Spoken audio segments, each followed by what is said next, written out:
तेजस्वी प्रसाद यादव को महागठबंधन का बिहार विधानसभा में या बिहार विधानमंडल में दोनों का नेता सर्वसम्मति से चुना गया। भारतीय जनता पार्टी की सरकार है, एनडीए की सरकार है।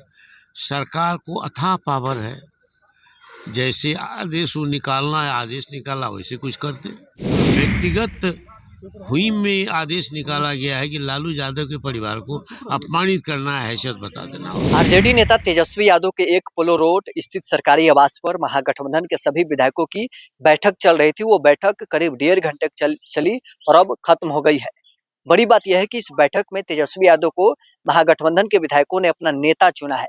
तेजस्वी यादव पहले आरजेडी विधायक दल के नेता चुने जाते हैं, अब महागठबंधन के विधायकों ने भी उन्हें नेता चुन लिया है।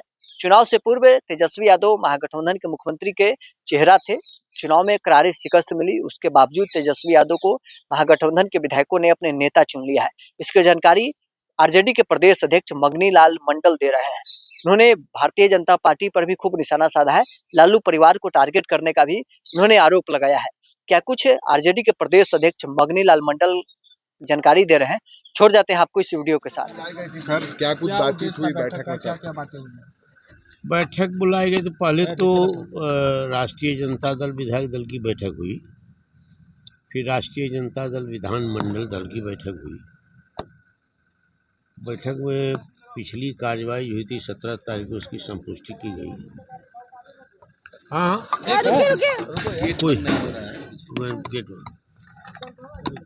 और उसके बाद महागठबंधन के जो जीते हैं, सीपीएम के जीते हैं, माले के जीते हैं, तो उन लोगों के साथ कांग्रेस के जीते हैं, तो उन लोगों के साथ कांग्रेस के सब नहीं थे, 2 आदमी थे उपस्थित थे, पार्टी के प्रतिनिधि आए थे। तो बैठक में महागठबंधन की एकता को मजबूत रखने के लिए सदन के अंदर सदन के बाहर वह संकल्प लिया गया, फैसला किया गया और तेजस्वी प्रसाद यादव को महागठबंधन का बिहार विधानसभा में या बिहार विधानमंडल में दोनों का नेता सर्वसम्मति से चुना गया। सर, पिछले दिन कांग्रेस की दिल्ली में बैठक हुई थी। उस बैठक से निकले कई नेताओं ने आरोप लगाया कि हार की जिम्मेदारी तो जो ड्राइविंग सीट पर बैठे थे उनको लेनी चाहिए। ये सब मामला औपचारिक नहीं है। दूसरी बात है कि समाचार पत्रों में और इलेक्ट्रॉनिक मीडिया में भी ये बातें नहीं आई है जिसको संज्ञान लिया जा सके, तो इस पर कोई जवाब देना उचित नहीं है। कांग्रेस के 2 ही विधायक आए थे सर इस बैठक में? नहीं, सब दिल्ली में। अच्छा, 2 विधायक आए थे और एक डॉक्टर समीर कुमार सिंह एमएलसी हैं कांग्रेस के, तो उनको पार्टी ने अधिकृत किया था पार्टी को रिप्रेजेंट करने के लिए विधायकों के साथ, तो वो आए थे, वो मंच पर थे, हम लोग के साथ थे। सर, आपने कहा मजबूती से कांग्रेस के विधायक साथ रहेंगे महागठबंधन के?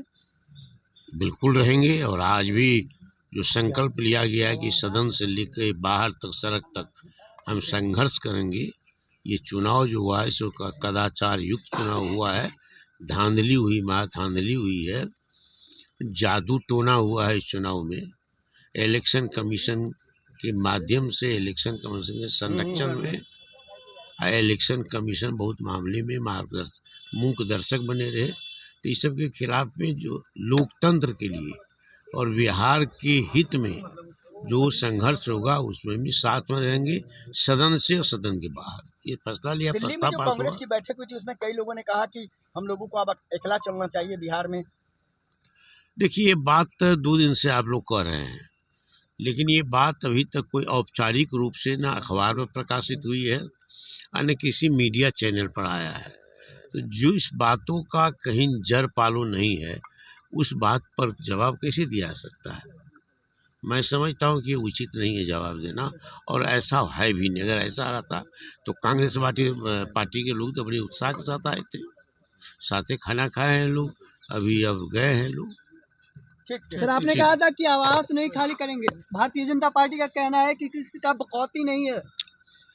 भारतीय जनता पार्टी की सरकार है, एनडीए की सरकार है। सरकार को अथाह पावर है, जैसे आदेश निकाला वैसे कुछ करते। गलत किया है, अनुचित किया है, कोई औचित्य नहीं था करने का। यहाँ भी मकान, वहाँ भी मकान, मकान में कोई अंतर नहीं है। तो इसका न कोई कारण है, न कोई औचित्य है।